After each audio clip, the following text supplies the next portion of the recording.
You got it? Oh, 6-1. D as in David, 7. V as in Beth, F as in Frank, A as in Apple. 2 weeks. Got it? Okay, here, I'll take a picture of it.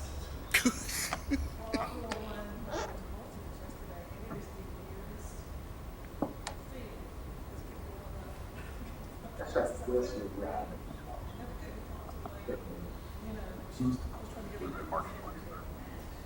Well, George is going to sound like he's in a barrel. Oh, there's right.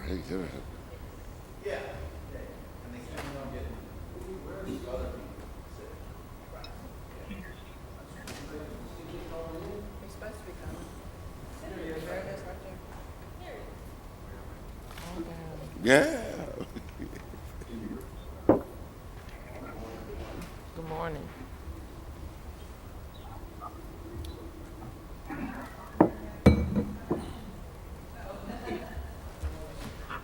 And we don't get many, we don't. Can you see it?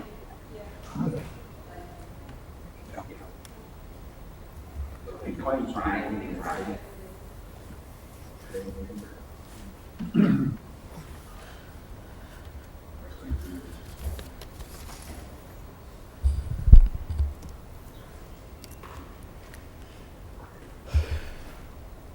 Good morning. I wiped it down. I just didn't wipe your chair, sorry. I don't think I it's didn't. going on. I didn't wipe the chair, I wiped the mics and the buttons. I got a whole bag of stuff over here, so. Oh, Just in I have to case. sit down in an unwiped chair. Huh? I'll sit down in an unwiped chair. In an unwiped chair. Ooh. Too late. I'm already in it. Everybody ready?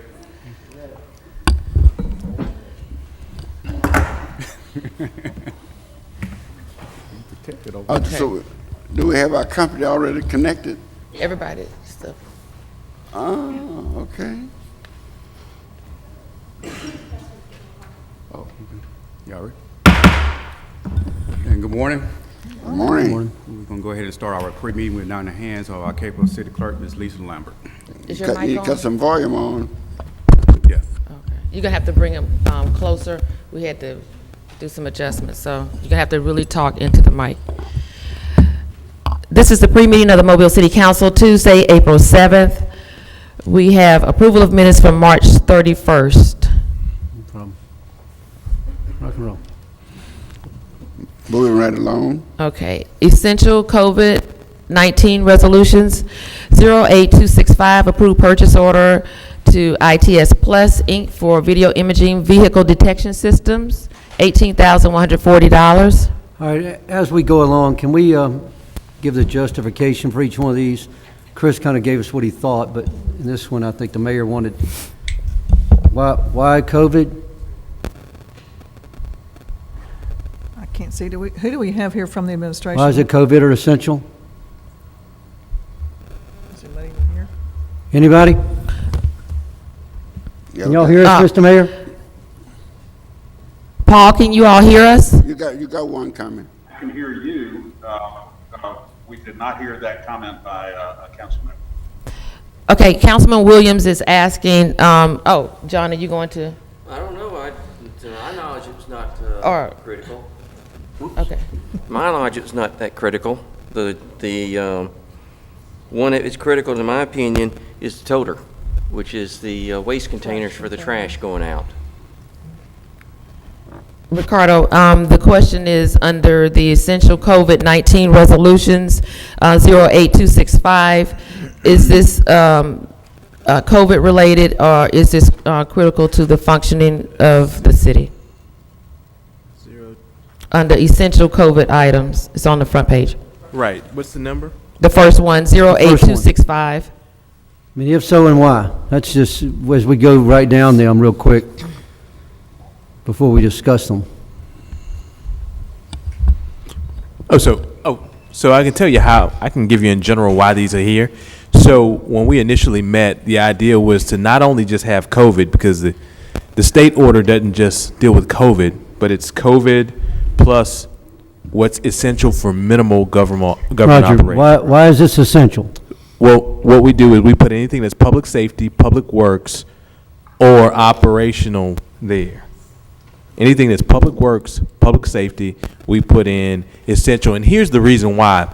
So it's not just so that it gets voted on, but remember when we came up with this, the secondary order hadn't come out, and you wouldn't have been able to vote on something that was not either categorized as essential or COVID. So if 5 of you didn't show up, we wouldn't be able to vote on these issues.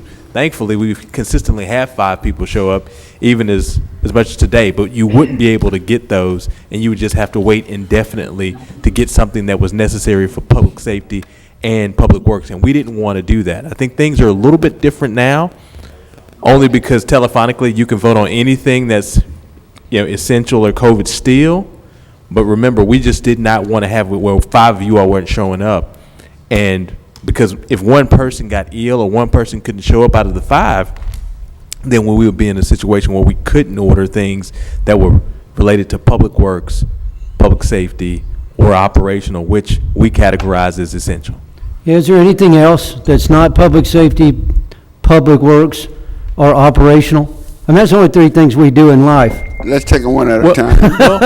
We'll take them one at a time. I would say you would look at anything that's not under these categories, say so for issuing bonds or something that we're doing that was issuing bonds, that's not public safety, public operational. Something that's ceremonial when you're doing things of that sort, where you're renaming streets, those things aren't happening right now, thank goodness, and I appreciate you all for not doing it. But there are a number of things that are systematic that are not considered public safety, public works, or necessarily critical for operations. So that a number of things, even infrastructure, for instance. Yep. Some things are optional, some things are necessary. Mr.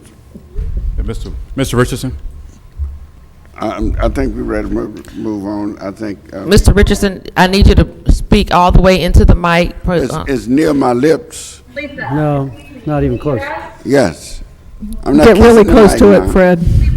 You're real close. Real close, Like you about to kiss your like girl. right here.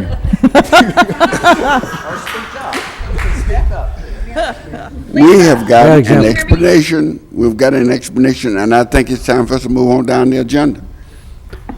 I see the first one is in that category. Volume's up, I mean. And we all agree. I mean, I know I don't. I agree. Are we going to vote on these? Are we going to vote on whether these are essential? I think in approval of the agenda, that's what we have to do. Folks, I mean, we can be a little bit liberal, but it's not everything. The governor made it very clear, it's not everything. And we don't, and not They everything don't is have put under everything. there.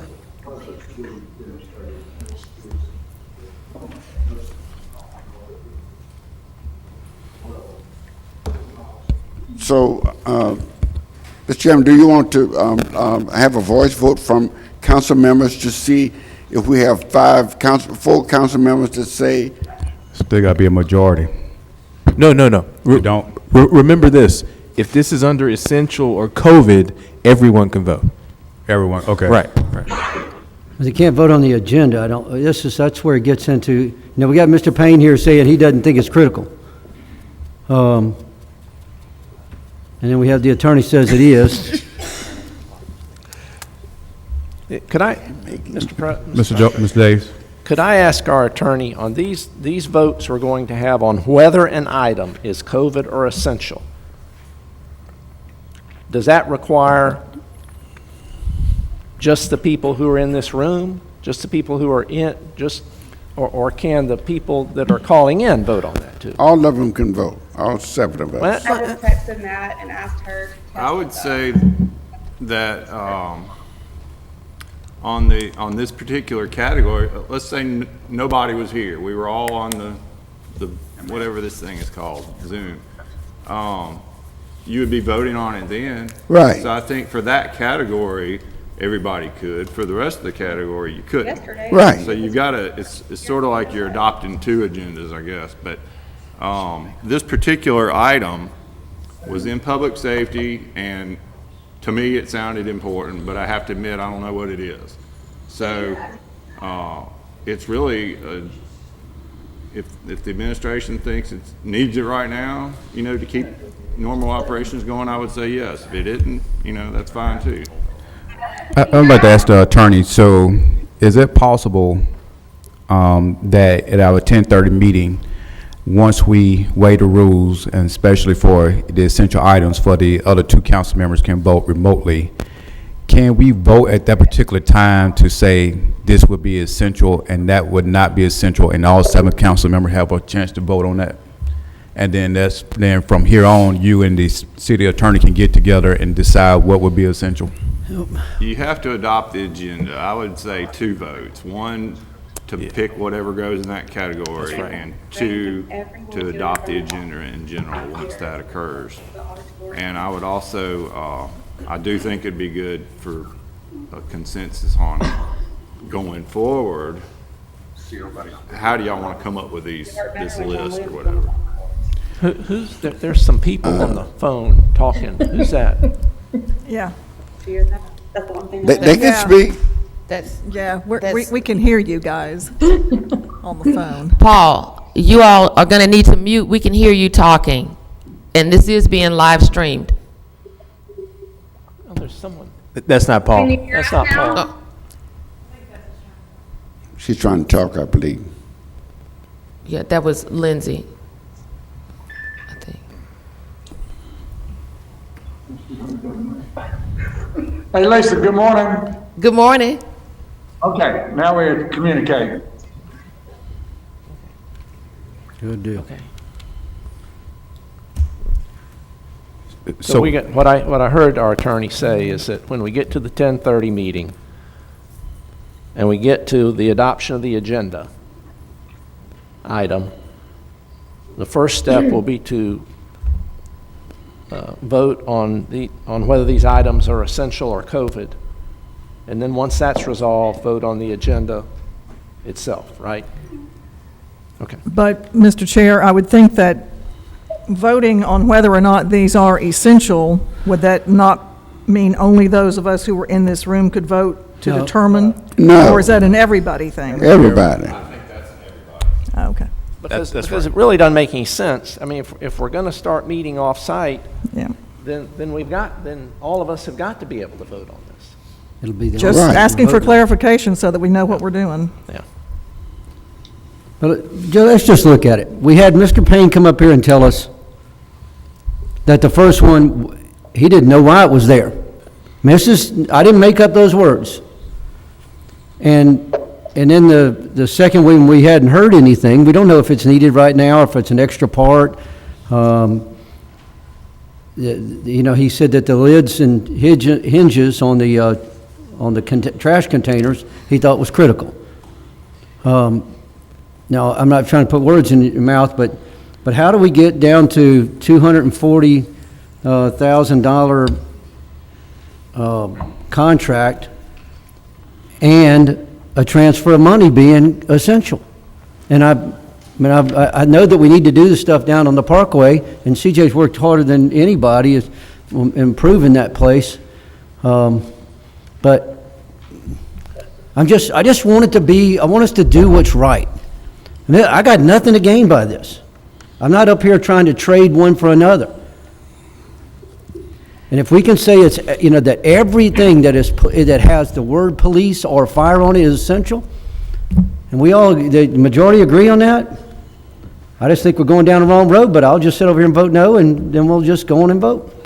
I think that's what we need to do. That's what we need to do. And Mr. Chair, if I might. God, I don't know why y'all got elected, man. Might as well just get a bunch of lawyers in here. Now, Ms. Gregory? Yeah, and I appreciate Mr. Payne being here, but don't you get all of these requests coming from departments to you because they feel it's important to purchase? Or are you making the determination that whatever is sent is important? Don Rose and I make a decision is what is critical. I just talked to Nick Amberger. The second item is critical to traffic engineering as they're replacing lamps and stuff on I-65 and I-10. I was not aware that it was critical, but according to Nick, it is on that one. Well, that's what I was thinking, that maybe these departments that send these purchase orders down, maybe they feel it is critical and it didn't necessarily get to you. But how about a note?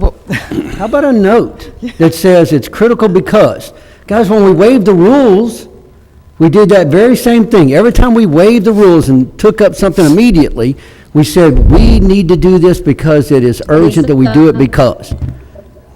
That's all. I mean, before long, we'll have the whole itinerary in here, the whole agenda, the whole thing. There'll be no, I mean, why that and not approve a purchase order for the 2 Chevrolet Equinox? Do we need them or not? Yeah, we need them. And I gotta say that it's either going to operational, if it's a car, it's going to operational, police or fire or public works. Am I right? Why isn't it up there? Yeah, I think going forward, as we try to all meet remotely and give everybody at home meeting remotely the ability to vote, we need to know on each of these items, is it essential and why? I think that will certainly help clear up some of the confusion that we're going through right now. Thank you. Mr. Chairman. Mr. Richardson? I don't know what else we need. We've had the city attorney to say that they deem it in this manner, if it's public works, public safety, or operational, is to be critical. So we're saying we need more evidence. I don't need no more evidence. I said, let's vote. He's already laid out the parameters, which was very similar to what our own attorney said. So we want some more. It's time, we'll be all the evening. This is the criteria. If you don't like it, vote against it.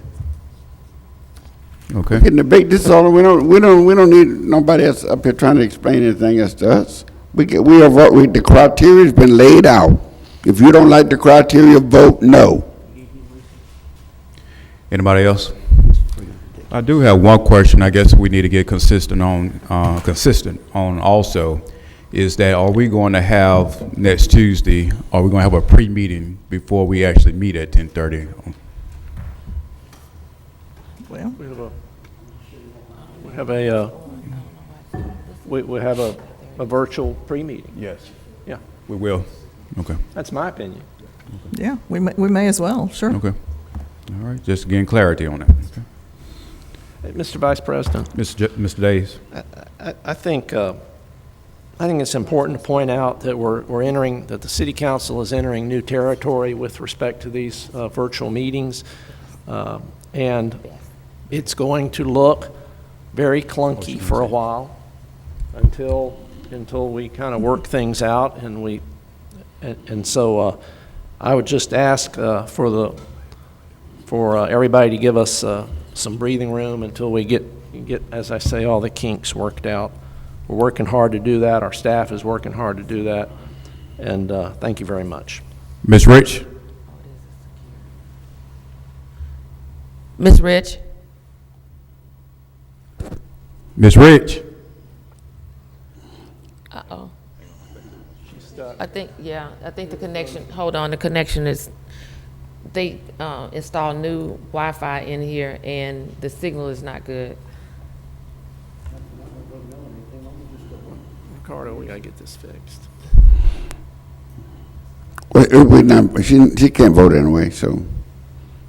No, she had a statement she wanted to make.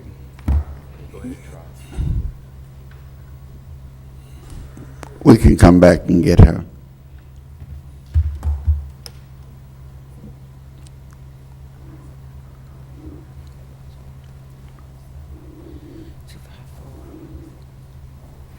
Can't remember the damn thing.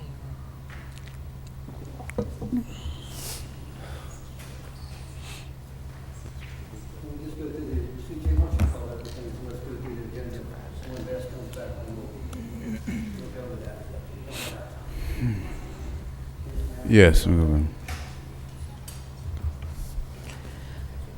08266, approved purchase order to Bagley and Russell for LED luminaires, mounting arms, and bucket truck service, $21,250. 08269, approved purchase order to Toter LLC for trash containers, lids, and hinges, $77,473. 21270 is authorized contract with Southern Earth Sciences for laboratory testing for Hickory Street landfill professional services.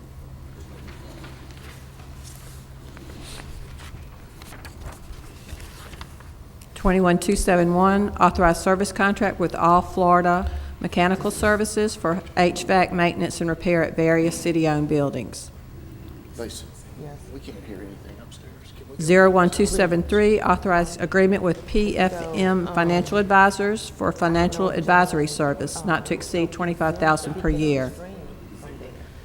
08276, approved purchase order to Best Buy stores for 11 laptop computers, $18,182.98. Mr. Chair? Yeah, it's kind of noisy down there. Yeah. Yeah, maybe we need to just take a pause for a second. Okay.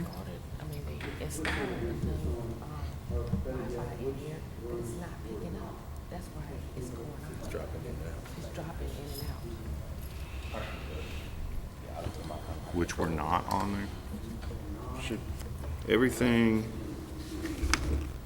Everything except the 2 laptops and I think the Code Red software, those 3 were on the, that original agenda under the essential category. The rest of them are the ones that I talked with Lisa about. But I'm totally agreeable to whatever process y'all want to do for picking these. Unanimous consent.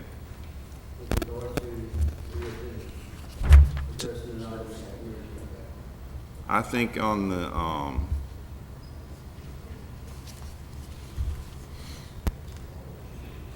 as far as the first week, yeah, I guess it does.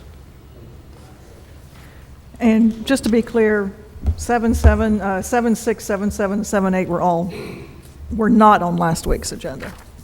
The first, everything down to the laptops is a second reading. Okay. The 2 laptops, the Code Red, and the transferring the money around is a first reading. Okay. Okay, I think in the future, we need these separated somehow, so we know which ones are ready to be voted on and which ones need to be carried over. What if we do this? I leave the agenda alone. However it comes out, and then I will go through and make notes on each one, and if y'all want to go back and add them, I'll be ready to talk about it. The only concern I had about that is that I may not feel that it may not need to be added, and Joe may feel the same way, but the other 5 might feel that it needs to be. I mean, this CJ speaking on behalf of my office, but I believe that we hired attorneys to help to guide us and lead us. It's our issue to vote it up or down, or even to follow our attorney, advice and everything. I mean, because granted, at the end of the day, if this come back and hunt us, we're gonna need the attorneys to follow on anyway. And that's me speaking on behalf of my office. My office Mr. Day is in and Mr. agreement. Richardson. Okay, I agree with Council Vice President Small and Mr. Richardson that we have 2 capable attorneys advising us on what is essential or COVID-related, Mr. Woods and Mr. Arledge, and I think absent some overriding circumstances, we ought to go with what they say. Mr. Richardson. I'm in total agreement with Councilman Day's statement.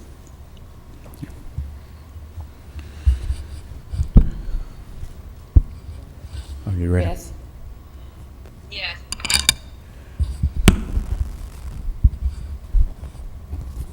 you hear me? Is Bess on? Okay. Okay, go ahead.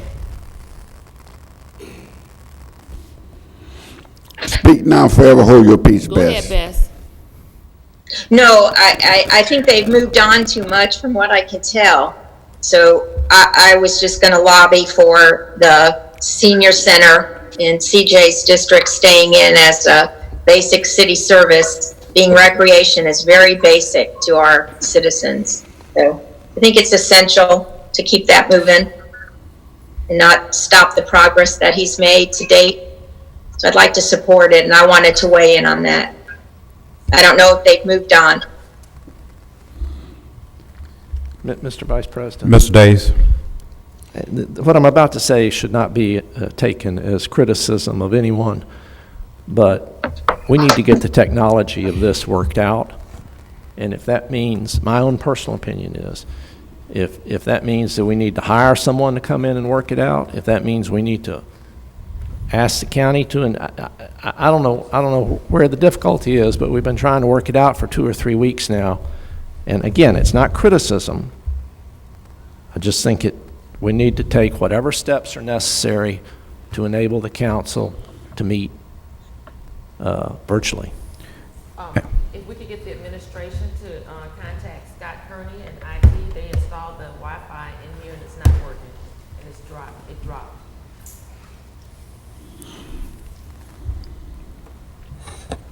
We will contact Scott. I know upstairs we were wondering whether telephone conference might be the best substitute for the short term.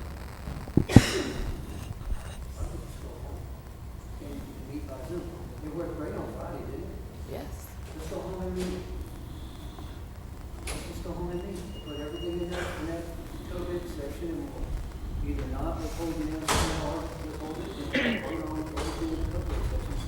Or you could go upstairs, you could go to your offices and everybody join Zoom, and we can go that way also, since you're already here. And you Well, the problem sure is it's not going to We fail? can meet down here, and the mayor's staff could come down. It's just the two that are meeting remotely are where the issue is today, again. Yeah, I mean, it's just, I mean, you're trying, we don't have a connection to connect to the audio in here so that they can hear clearly. So is Levon connected No, he didn't, he's not gonna connect until 10:30. until 10:30? Okay, so Bess, can you hear us now? Bess, can you hear? Can you hear? Ms. Rich, can you hear us? I can hear you perfect. Can someone hear me. from the council speak now? See if that gets better? Can you hear us, Bess? No, it's very garbled up, and it's just the acoustics in the auditorium, I imagine.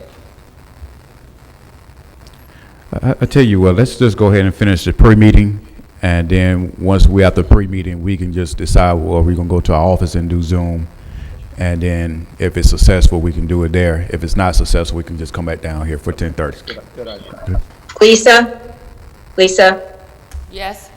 could they each get on Zoom and turn off their microphones, and we would all be on the same platform then, and they would still be physically a quorum? No. Zoom, with everybody on Zoom in one room, we're gonna get huge audio feedback. They'll have to go to I different see. spaces. They'll need to leave this room, join Zoom, and we can all be on the same page and on audio together. And I just need to let John Strope know what we're going to do. That's what I was asking yesterday. If you're gonna come down here, we have to do 2 different, things. We've gotta stream the Right. people here and get the screen to pick up you all that are not here. If everyone leaves and goes on Zoom, Right. he can stream directly from Zoom. He can live stream directly from Zoom. Madam Clerk, let's go ahead and just finish the Okay. agenda. Right, And right. then between 10:30, between Okay. now and 10:30, after the, then we know we can Lisa, Lisa, can you hear me? Yes.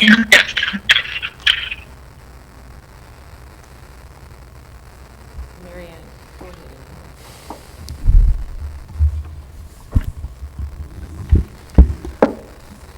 Lisa? Yes. Yes. I can only vote on the items that are, Hey, what the governor said I could do. So if I can just hear them clearly enunciated by you, I could vote at the same time. And then it would, I would love to listen. I could listen later in the archive meeting, what went down on the other issues, but I don't have a vote on it.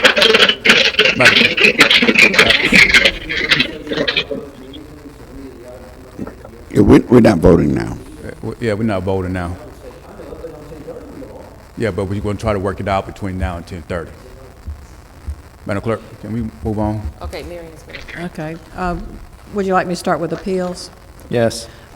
Request of Terry Martin, Moffett Road Baptist Church, for a waiver of the noise ordinance on April 11th for setup and April 12th from 8 a.m. to 3 p.m., and that's in District 7. Yeah, this is a drive-in Easter service. They're going to stay in their vehicles in the parking lot. I checked with Director Barber to make sure that the city has no issue with the drive-in service, and the city doesn't. And I did let the folks of the church know that they need to stay in their vehicles, and there is no gathering, anything like that. But again, all we're voting on is the noise waiver portion. And I don't have a problem with that. But Mr. Daves? if we decide to meet virtually at 10:30, we wouldn't be able to vote on it. Oh, yeah. Well, unless we could get it moved up. I mean, it is for Easter Sunday.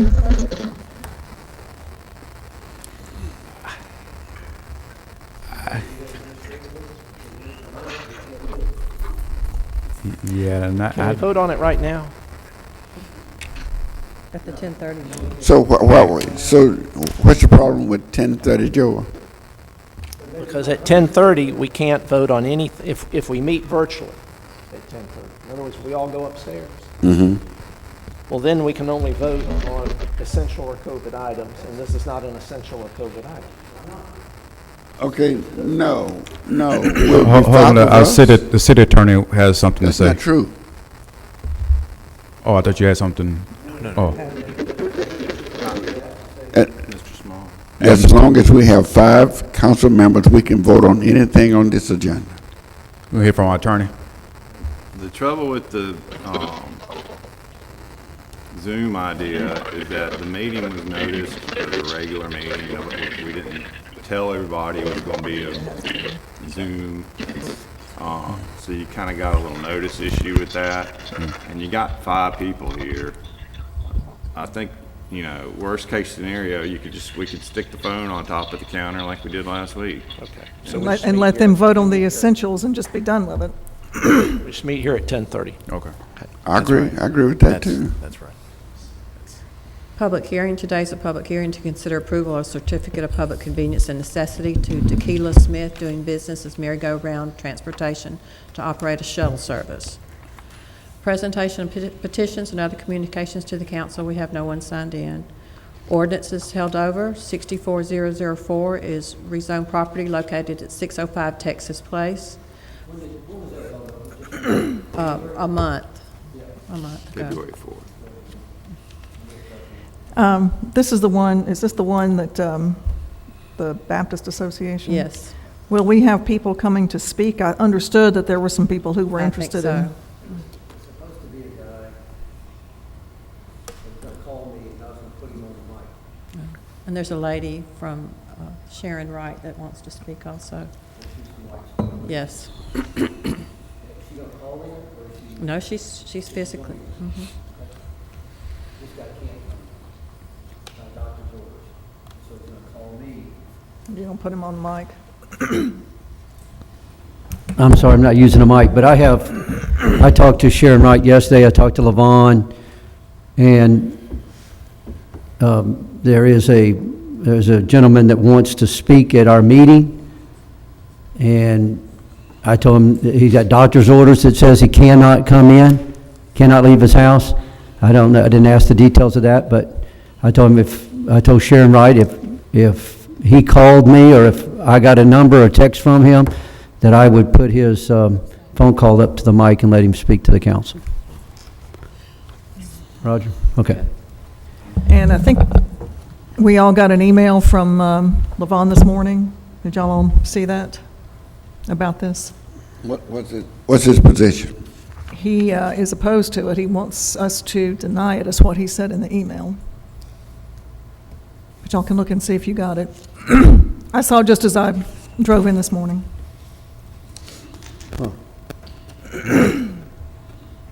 Madam Clerk? 64010 is to rezone property located at 256 and 260 St. Louis Street and 257 St. Anthony Street. From, Oh, one more second. 605 Texas Street Place withdrawal letter. Just came in. Withdrawal. Can't hardly say that. Can I send it to you, Chris, and let you and Ricardo look at this? All right. Just for everybody's, I'll send it now. Sorry. John, who's that from? It is from Miss Sharon Wright with White Spunner Realty. And it basically says that, please accept the attached letter from the Mobile Baptist Association as a request to withdraw the rezoning application for 605 Texas Place. The potential buyer and applicant may have a different opinion about withdrawing the rezoning request. Please let us know if you have any questions or need additional information. And I'm going to forward this to Ricardo, Flo, and Chris. Well, is it the applicant that's withdrawing it? That is correct. Well, I mean, what was the, I'm sorry, John, what was the other sentence about someone? Having a different opinion. It says the potential buyer and applicant may have different opinion about withdrawing. The potential buyer and the applicant? Now, see that the applicant is not the potential buyer, Right. because it's usually done as a condition, so the current owner has to get the rezoning done.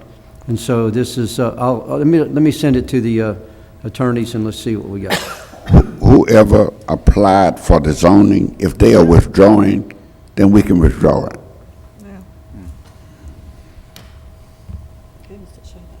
We can table it. The applicant is Deborah Calhoun with some kind of business called the Calero J. The owner, property owner, is Mobile Baptist Association. So it sounds like they are planning to sell it to this Deborah Calhoun. I don't know whether the sale's gone through or not, but at the time this application was submitted, it must not have, because there's a different owner and a different applicant. Madam Clerk, between meetings, could you just have one of your assistants to go ahead and call the applicant and just verify it? And the attorney also can look at the letter and just let us know. Okay, we can move on. Thank you, Mr. Williams. All right. okay, the last one was the rezoning at 256 and 260 St. Louis Street and 257 St. Anthony Street. And that's for the Greers. No problem. Resolutions held over. 08267, approved purchase order to GMGC for 2 Chevrolet Equinox SUVs. 08268, approved purchase order to CDW Government for laptop computers and docking stations for Gulf Quest Maritime Museum. 21272 is authorized a contract with Sanders Highland Corporation for Harold L. Johnson Police Headquarters, planning and public information, flooring replacement, and painting. 37274 is a certificate of public convenience and necessity for a taxi cab service to Charles Allen Copeland, doing business as Got a Cab. Ordinance is being introduced. 34011 is ordinance to levy taxes for tax year beginning October 1st, 2020 on all real and personal property and intangibles located within the corporate limits of the city of Mobile. And I put an ordinance in this category, but it should have been in the COVID. It's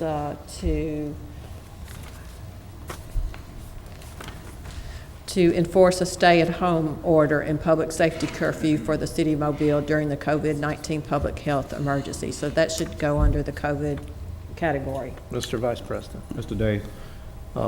First, the ordinance to levy taxes, shouldn't that be does that need to be in essential? Does that need to move up to essential?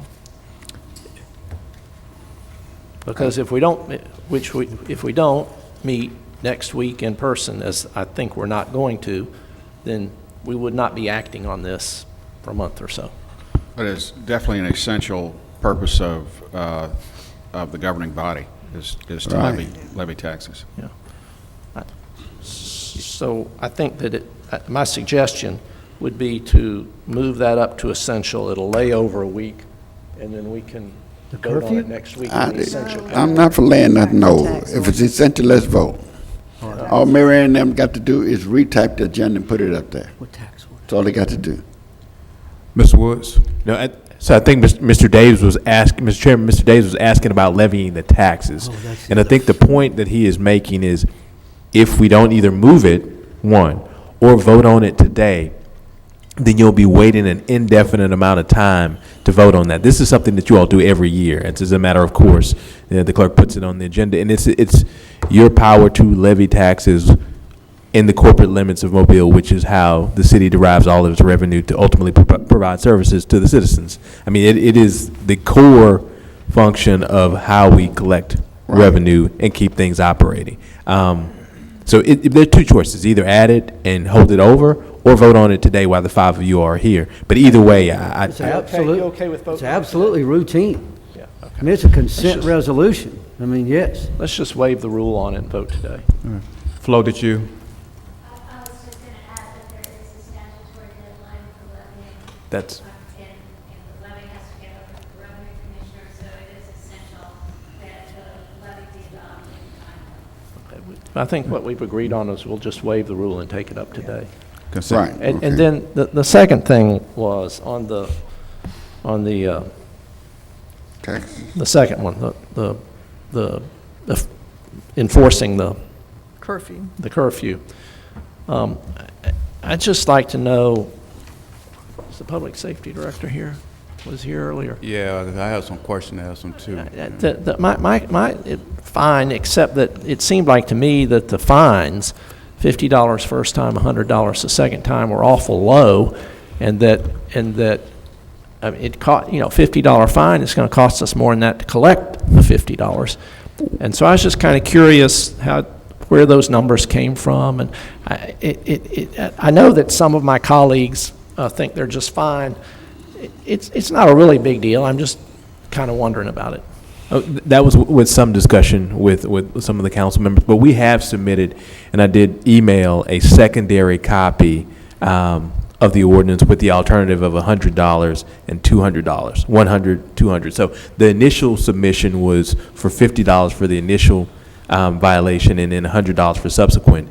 After some conversations with the mayor's office and some other counselors, we did submit a $100, $200 secondary fine so that it has more teeth to it. Remember that Saraland is issuing a $500 fine for anybody doing so. So there's a balance, and that is totally up to the council and your discretion to talk about it, to discuss it. It is something that can be deliberated about, but that's the rationale. There's one rationale that says, look, we have people who are losing jobs, and we don't want to put somebody in a position where $100 plus court costs, which could be up to $360, puts them in a financial bind during this economic turmoil.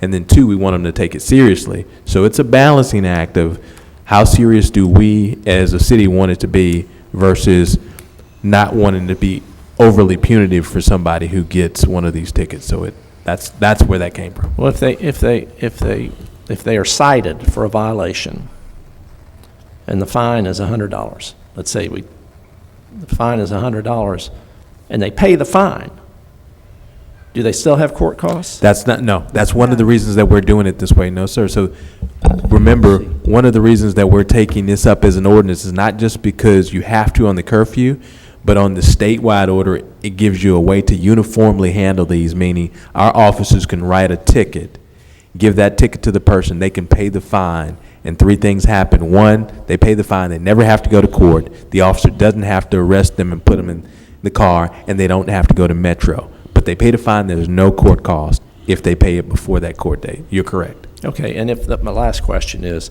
the ordinance that's going to be before us this morning at 10:30 is the 100, 200, is that correct?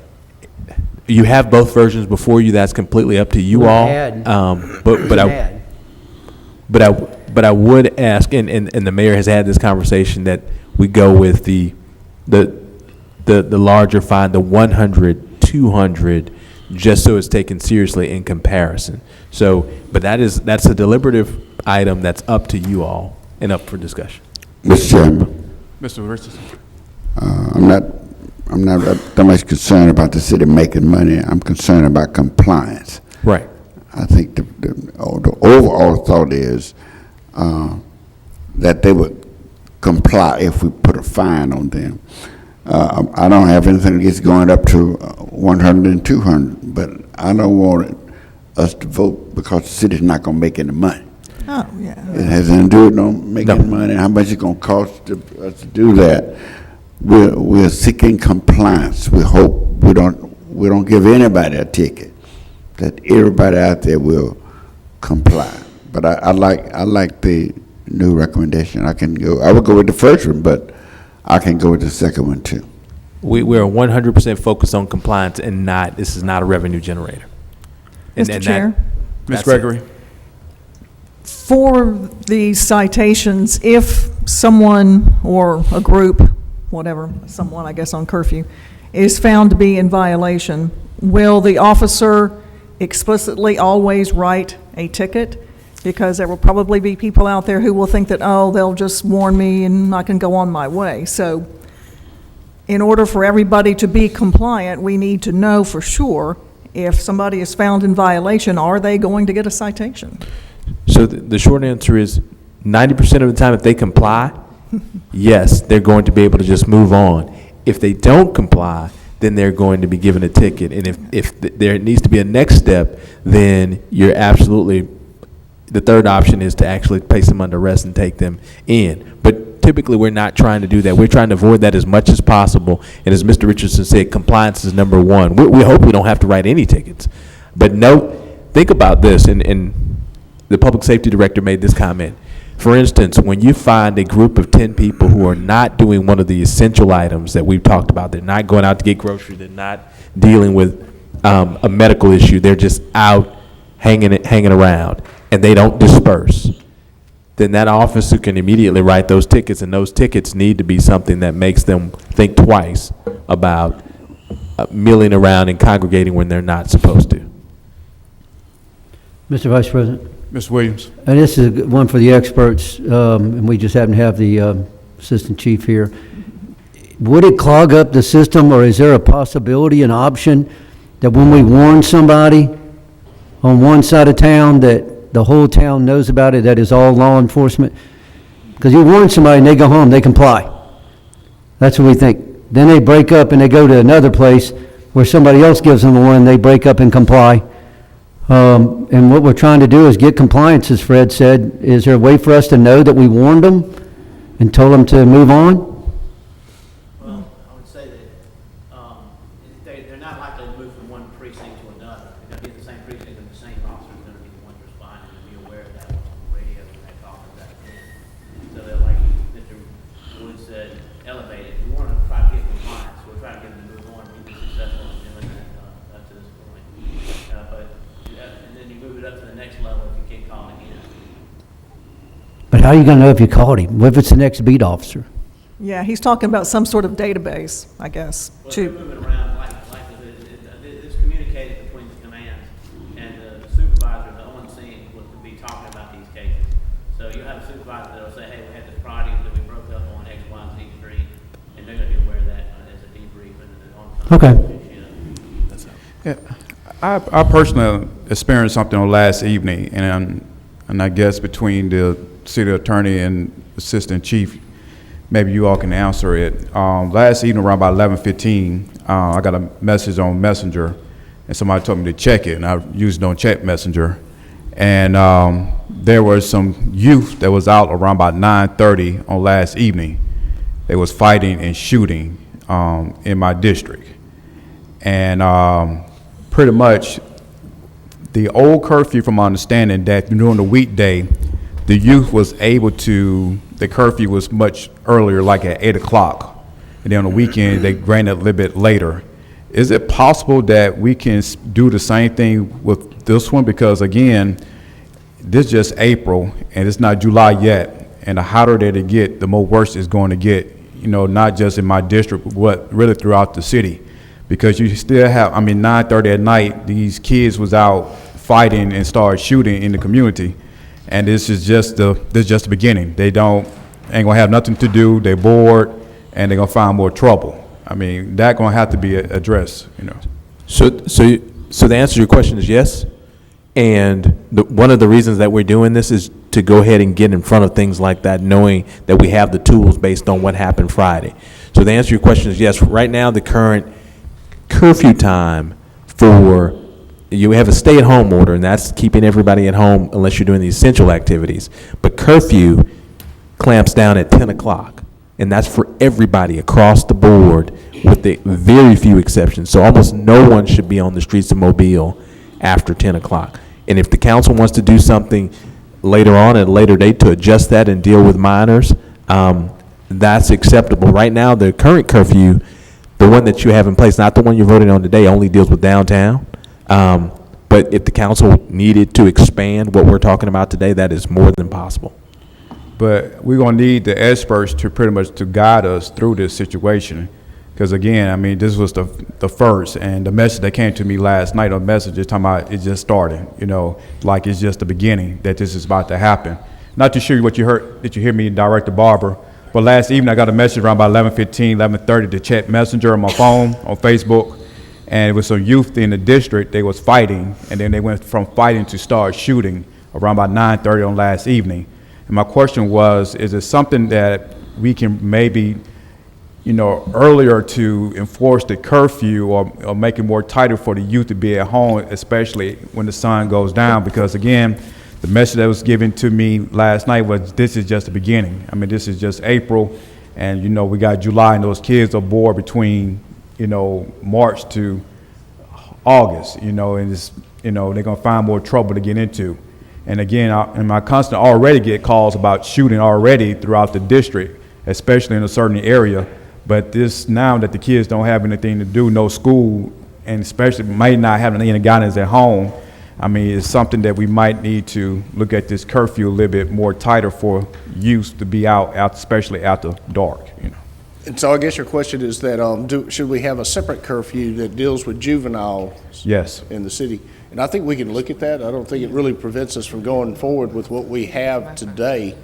But I know that we did a juvenile curfew before, and I believe it started at 10 or 11 o'clock. And what we found before is that most of the problems with juveniles actually occurred before the curfew came in to effect. So I do agree that we need to look at that. And let me pull some calls for service within the police department to verify what you're telling me, and we may propose an amendment to that ordinance. Because I can forward it to you on Messenger, but yeah, this was last night around about 9:30. You know, they said it happened. And again, our experience has been when we did a juvenile curfew before, it sunsetted. But what we found was that most of our problems with juveniles actually occurred in the period before the curfew. And so it could be that we look at that separately, but let me look at calls for service and get some feedback from the police before we proceed down that road. Okay, thank you. Yes, sir. Mr. Chairman. Mr. Richardson. I also would like to request that the mayor at his news conferences announce how many people that were given a warning, how many people that they had to give a ticket to. I think a message needs to be sent across the board in every nook and cranny that we're serious. And I think the mayor has a platform that he can readily announce what we're doing in this regards. Once we pass this ordinance, I think the people ought to be apprised on how it's working. and I think it'll help the people to stay home.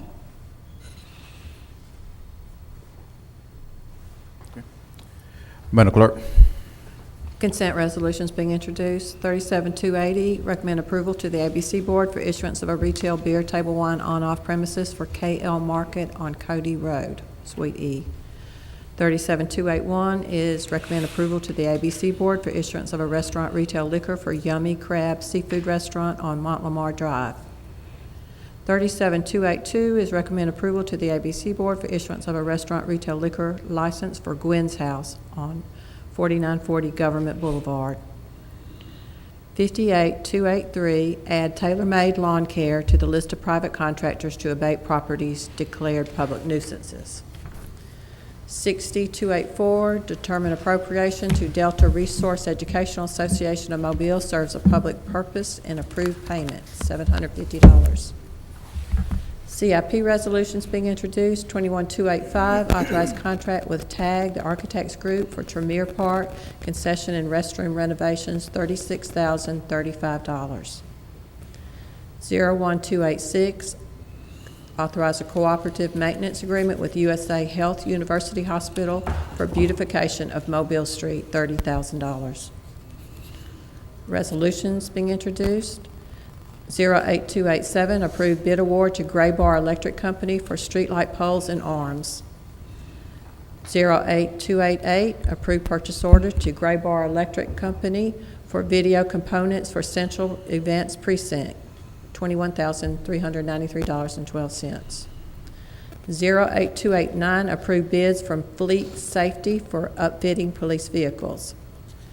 08290, approved bid from Sunbelt for fire bunker gear. 21291, authorize a construction contract with Rogers and Willard to the leased premises known as the Buick Building.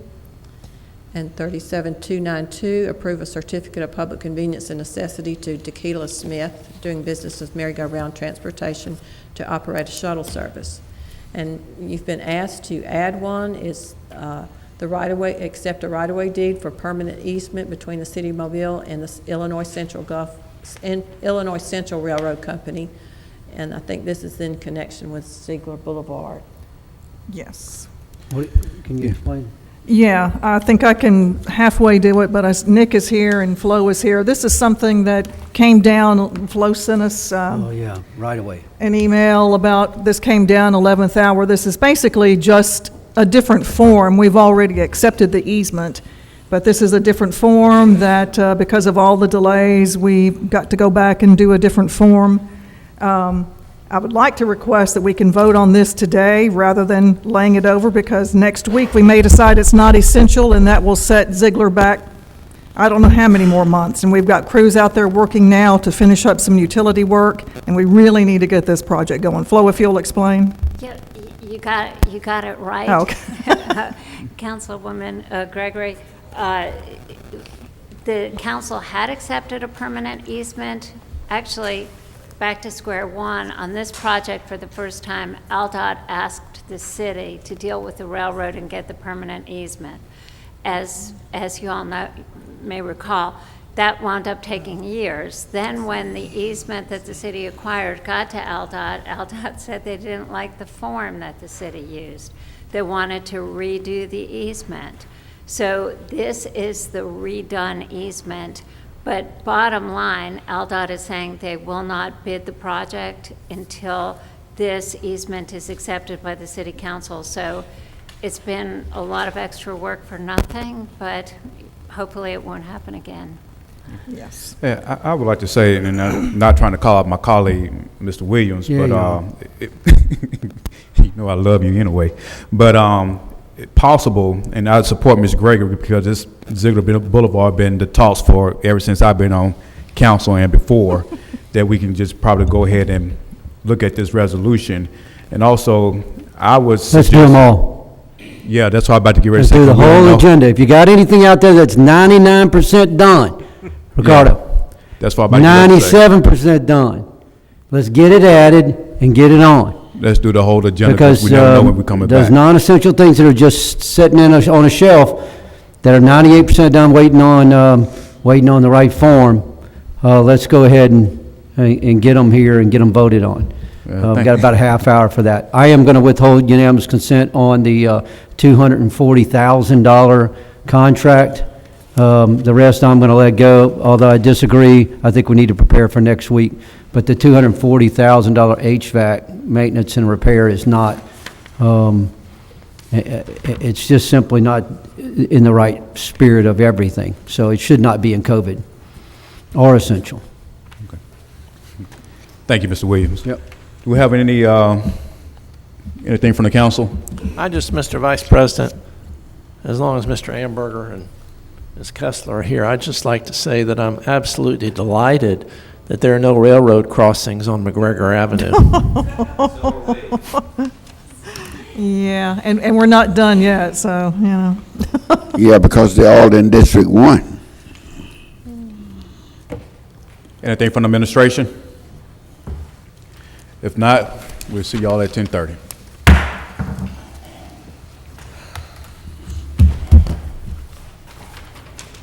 Hey, Jim.